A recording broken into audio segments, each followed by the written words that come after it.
El Dios que hizo el mundo y todo lo que hay en él es Señor del cielo y de la tierra. No vive en templos construidos por hombres, ni se deja servir por manos humanas como si necesitara de algo. Qué confrontador es esto, qué cuestionador. Pone en contra de la pared cualquier concepto que podamos tener acerca de Dios, particularmente en la percepción griega que concebía a Dios cautivo de los espacios.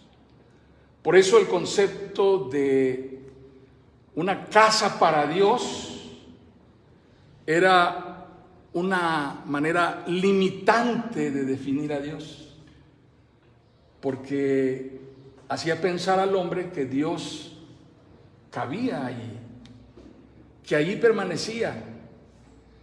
Y todavía esta idea existe, prevalece en muchas personas. Es como si fuéramos el domingo a ver a Dios, porque aquí está Dios. Pero es tan limitante que las personas no alcanzan a comprender que Dios no está aquí, porque este espacio y ningún otro, ni siquiera la catedral más grande construida en el mundo, tendría la capacidad para contener a Dios. Así que la definición que Pablo usa aquí es tan clara, tan categórica, tan contundente, tan devastadora. Dice, el Dios que hizo el mundo y todo lo que hay en él es Señor del cielo y de la tierra. Qué tremendo, hermanos. Si hoy comienzo esta exposición sobre la cual vamos a estar reflexionando durante todo este mes de junio con la afirmación Dios soberano, no faltará quien al escuchar diga, hay otro pastor presbiteriano con su obsesión sobre el tema de la soberanía de Dios, parece que no pueden hablar de otra cosa, ¿verdad? Porque finalmente la doctrina de la soberanía de Dios es uno de los más grandes hallazgos de la teología reformada. Y no solamente porque sea una cosa valiosa para la teología reformada, sino porque es el rescatar una verdad bíblica que de alguna manera había quedado desvanecida entre todas las tradiciones y todas las costumbres y todas las formas rituales que prevalecían. Así que rescatar algo como esto es como cuando de pronto parece que el padre de familia volvió de los muertos y dice, no, a ver, vamos a poner orden, vamos a hacer las cosas como deben de ser. Esa es una familia y aquí vamos a hacer las cosas como Dios manda. Y todo el mundo se queda sorprendido y dice, a ver, ¿está hablando en serio o es otro ensayo más de los que han salido mal antes? Pero no, parece que va en serio a poner orden. Y realmente este es el concepto del señorío que está expresado en la doctrina de la soberanía de Dios. Ahora es importante decirlo porque hablamos de doctrina, la palabra doctrina, de donde vienen otros conceptos, la misma raíz, docto, doctor, dogmático, dogma. Es una especie de regla, es un concepto que norma el criterio para que todos nos podamos alinear a una idea unánime respecto de un asunto que está en la Escritura, de tal forma que no sea que cada quien piense lo que quiera y lo que se le ocurra, sino que todos coincidamos en que esto es una verdad bíblica y que es necesario que la afirmemos con toda vehemencia, con toda intensidad, que estemos dispuestos a apostar que esto es real, tan veraz, porque es una revelación de quien verdaderamente es el Dios en el que creemos. Ahora, es importante pues entender que casi no hay cosa errada, concepto equivocado que haya sido enseñado a lo largo de la historia del cristianismo. Casi no hay una falsedad, una idea torcida, una doctrina falsa a lo largo de la historia del cristianismo que no tenga relación estrecha con la doctrina de la soberanía de Dios. ¿Por qué razón? Porque la doctrina de la soberanía de Dios es una doctrina rectora. Es una doctrina rectora. Eso quiere decir que tiene un eje que guía el pensamiento para llegar a otras verdades que están en las Escrituras. Casi cada herejía a lo largo de la historia del cristianismo, casi cada herejía que ha surgido, que se ha dejado oír o que ha causado algún tipo de cisma o de división en la iglesia, no es otra cosa sino una modalidad de negación o contradicción a esta doctrina que enseña que no hay tantos señores, sino solo uno. Que el Dios en el que nosotros creemos, el Dios en el que nosotros creemos, es el Dios de la Biblia. Él es Señor de todo y de todos. No solo eso, casi no hay nada que esté sucediendo, hermanos. Nada que podamos atestiguar en nuestra realidad histórica. Nada que tenga que ver con nuestro entorno social, con nuestro entorno cultural, con nuestro entorno económico, con nuestro entorno político, en un día como hoy, en donde se está decidiendo el rumbo, el destino de esta nación. No hay casi absolutamente nada actual que no esté relacionado con lo que nosotros podamos creer fundamentadamente, sustentadamente en las Escrituras respecto de la soberanía de Dios. Dios soberano es el Dios que conocemos en la palabra.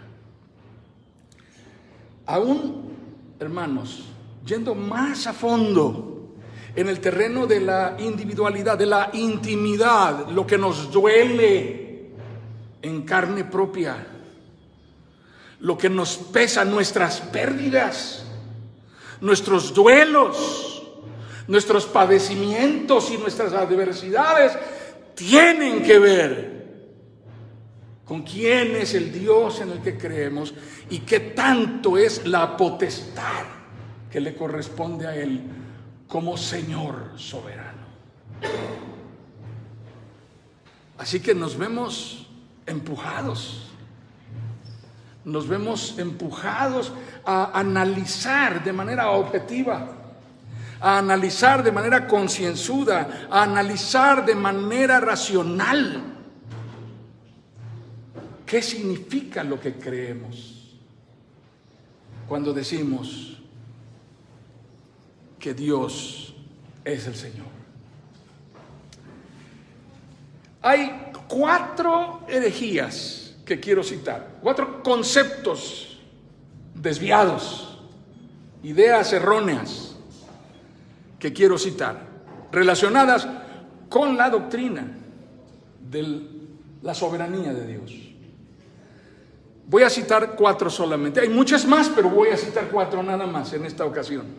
La primera de ellas es: la soberanía de Dios es una verdad bíblica, pero es relativa. Es bíblico, sí, pero es relativo. No puede ser entendida ni aceptada como una afirmación absoluta. Eso es falso. Pero gente, incluso creyentes, lo creen, lo afirman y viven con eso. Ahora imaginen ustedes las consecuencias que tiene creer eso, afirmar eso, vivir con eso. Sí, la Biblia dice que Dios es el Señor, pero pues, o sea, no lo puedes creer así como que.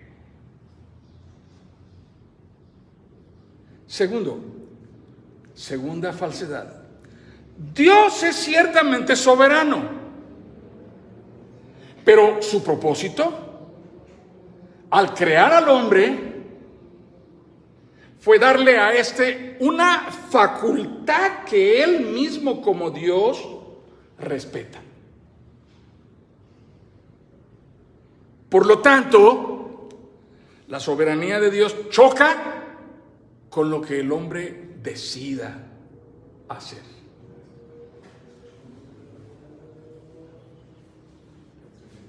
¿Es cierto o es falso? Dios llega hasta donde tú se lo permitas.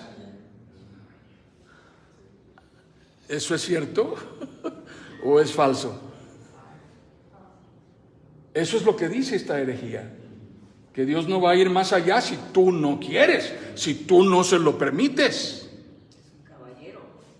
Esa afirmación es tan común. Dios es un caballero, nunca va a entrar en donde no le abran la puerta. Tercera falsedad. La doctrina de la soberanía de Dios es un mito creado por la tradición judeocristiana, de donde vienen los judíos, los cristianos, los católicos, los protestantes, los ortodoxos, etcétera, etcétera, etcétera. Y fue creada para conseguir el sometimiento religioso de la población. Fue creada para esclavizar a la gente. La religión ha sido un mecanismo para la colonización. Así que cuando nos enseñan que Dios es soberano, lo que están haciendo es convertirnos en borregos. Parece muy cierto. Y si tú has sido instruido en esa indignación y ese resentimiento que hay en la memoria ancestral de cada colonizado, vas a sentir cómo te hierve la sangre mientras te dicen esto y dices: es cierto, como odio a los españoles, como odio a los gringos, como odio. Y pues finalmente no podrías ni siquiera imaginar que alguien te hable de un evangelio que dice que Dios señorea por encima de todo, aún por encima de los conquistadores. Pero explotar el odio es útil. Cultivar el odio, nutrir el odio, el resentimiento colectivo, retribuye ganancias, utilidades. Puede ser valioso. Así que piensen ustedes cuánto impacto puede causar esta doctrina. Y ustedes y yo conocemos personas que están resentidos contra la religión que ha enseñado que Dios es Señor soberano, porque nos la enseñaron los malos, a los que no queremos, a los que odiamos histórica y ancestralmente y por generaciones y generaciones de indios nacidos en esta tierra, les vamos a enseñar a odiarlos. Pero hermanos, honestamente yo los veo a ustedes y me veo a mí mismo buscando el nopal dibujado en el rostro y no lo encuentro. Veo mestizos. Y el mestizaje es el resultado de la mezcla racial. Difícilmente vamos a encontrar etnias puras genéticamente, ni siquiera en la selva lacandona. Muy complicado. Así que esta es otra falsedad que puede estar sustentada en acontecimientos históricos que parecen veraces y parecen darle soporte. Pero lo que sucede en la historia no niega de ninguna manera la veracidad de la doctrina bíblica de la soberanía de Dios. Y una última más. Esta es la más generalizada, la más común y la que nos encanta creer a todos. Dios es amor, y como Dios es amor, aun siendo soberano, aun siendo un Dios absolutamente soberano y que puede determinar absolutamente todo lo que va a suceder, jamás hará algo malo. Nada que nos duela. Dios no va a atentar nunca, como es amor y es bueno, nunca va a hacer algo que nos pese, que nos lastime. No sé cuál mamá tiene más hijos aquí, yo creo que Lenita o a lo mejor Rosita. Les preguntaría, ¿a cuántos de ustedes, hermanos, tendrán memoria todavía de que alguna vez les tocó que los ayudaran a entender la lección de la obediencia? No sé si así o de qué otra manera, con una chancla, con un cinturón. A mí me tocó cinturón, me tocó a veces un palo, me tocó, pero recuerdo las lecciones. Y son padres que nos amaban, ¿o no nos amaban? Así que nuestros padres pudieran hacer cosas que parecen dolernos y no justifica que los califiquemos como malos, porque no son malos. Hicieron cosas que nos lastimaron para disciplinarnos, porque estaban interesados en marcarnos. Aquí tenemos karatecas calificados con cinturones de alto rango en karate. Así que mientras están entrenando, lo que hacen es marcar el golpe, ¿no es cierto? No lo dan, solamente lo marcan. ¡Ya! Y el otro se queda con, ¡ay, mero, y me pega! Sí. Te marcaron el golpe. Y los padres hacen eso. Hicimos eso con nuestros hijos. Lo hicieron con nosotros cuando éramos niños. Estaban instruyéndonos, estaban marcándonos, señalando un límite que había que respetar. Y eso dolía. Por eso lo hacían de esa manera, para dejar fija en nuestra memoria la señal de que eso era una frontera que no se debía rebasar. Dios hace eso. Dios hace eso. Y lo hace porque nos ama. Dios hace eso porque quiere marcarnos límites en donde debemos reconocerlos. Porque de lo contrario, viviríamos como la tendencia marca, como animales. A veces peor que animales. Peor que animales, la gallina arropa a sus pollos. La gallina los llama, no está contenta, no deja, no se calla hasta que no los tiene a todos debajo de sus alas, ¿no es cierto? Pero vivimos en una civilización que está legalizando la manera de deshacerse de los pollos mientras defiende los huevos de las tortugas. Interesante. 4. Pensamientos falsos. 4 ideas torcidas. Así que tenemos que entrar en un proceso de definición.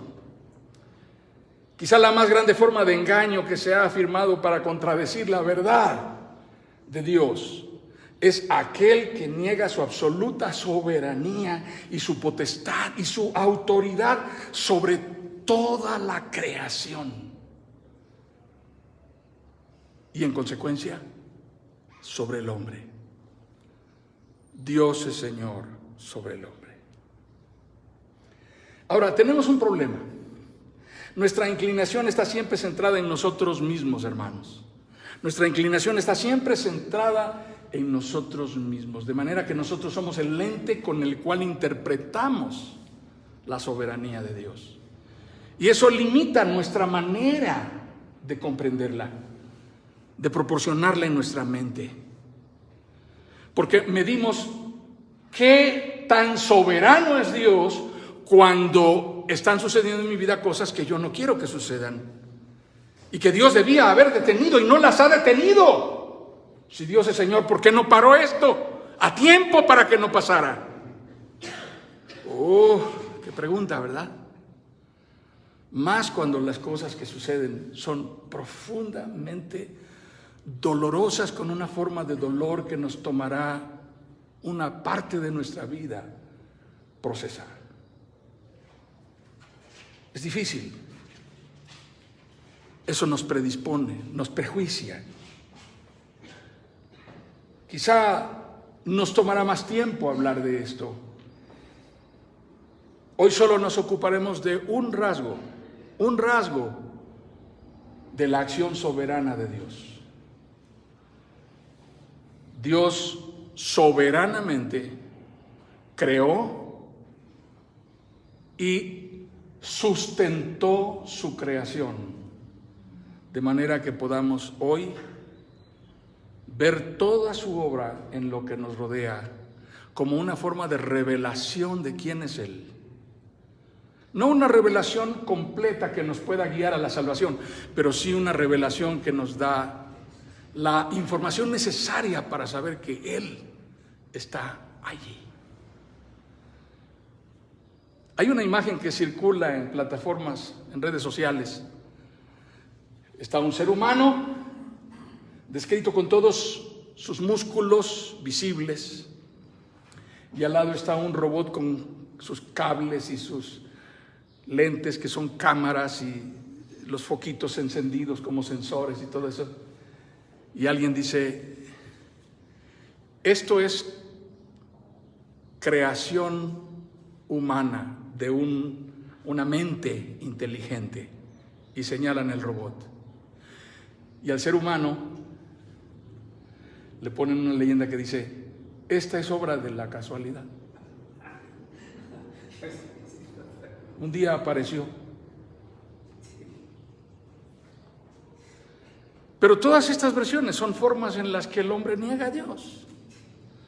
Son las formas en las que nos resistimos a aceptar que Dios es creador y sustentador. No solamente eso.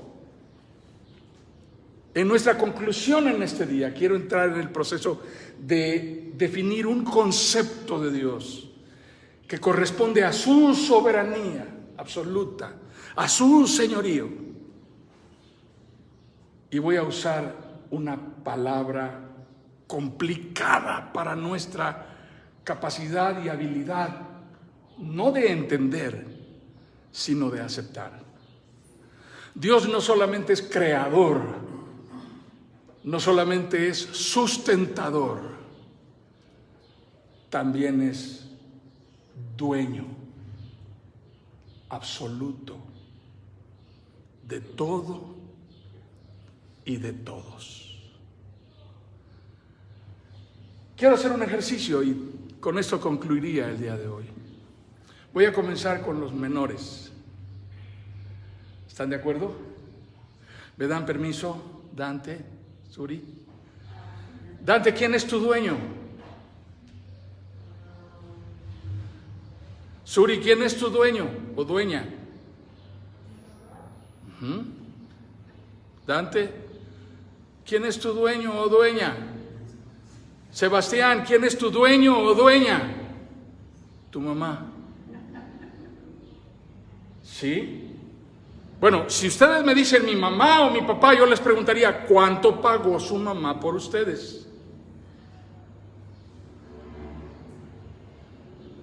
Bien, ¿por qué la pregunta? ¿Cuál es la importancia o el valor de hacer esta pregunta a los menores? Porque ellos nos van a decir lo que ya escuchamos naturalmente. Sería diferente si yo le preguntara, Elenita, ¿quién es su dueño? A ver, vamos a preguntarle al hermano Abdón, digo, porque... ¿No? Ari, ¿quién es su dueño? A ver, Luisito, ¿es cierto? 50-50. Arthur, ¿quién es su dueña? Eso, sí, muy bien. Claro, tenemos una idea más definida de qué podemos responder. Porque podemos decir que mi esposa es mi dueña y en cierta forma lo es. ¿Por qué razón decimos que mi esposo o mi esposa es mi dueña? Porque algún día en un arranque de esos de pasión romántica dijimos, quiero pertenecerte por el resto de mi vida. Aunque luego se arrepiente la gente, ¿verdad? Hey, devuélveme la factura, no hay modo. Te doy una mochada. Pero en realidad nadie puede poseernos en la forma en que Dios nos posee. Somos suyos. Le pertenecemos a Dios porque Él es el Señor. El apóstol Pablo lo dice en la epístola a los Corintios. ¿No sabían ustedes que no son suyos? No sois vuestros, dice la versión 60. No sois vuestros. Qué tremendo. Qué tremendo. Quiero concluir con una porción de la palabra. Primera a los Corintios, capítulo 3. Por lo tanto, que nadie base su orgullo en el hombre. Al fin y al cabo, todo es de ustedes, ya sea Pablo o Apolos o Cefas o el universo o la vida o la muerte o lo presente o lo porvenir. Todo es de ustedes y ustedes son de Cristo y Cristo es de Dios. Qué tremenda afirmación la que el apóstol Pablo pone aquí para confrontarnos. Qué tremenda descripción de la soberanía que le asiste a Dios y que lo constituye en dueño absoluto de todo y de todos. Leo finalmente, hermanos, el Salmo 138. La palabra de Dios dice: te doy gracias, oh Señor, con todo el corazón delante de los dioses. Cantaré alabanzas, me inclino mientras adoro, alabo tu nombre por tu amor inagotable y tu fidelidad, porque tus promesas están respaldadas por todo el honor de tu nombre. En cuanto oro, tú me respondes, me alientas al darme fuerza. Así es, cantarán acerca de los caminos del Señor, porque la gloria del Señor es muy grande. El Señor llevará a cabo sus planes que tiene para mi vida, pues tu fiel amor, oh Señor, permanece para siempre. No me abandones porque tú me creaste.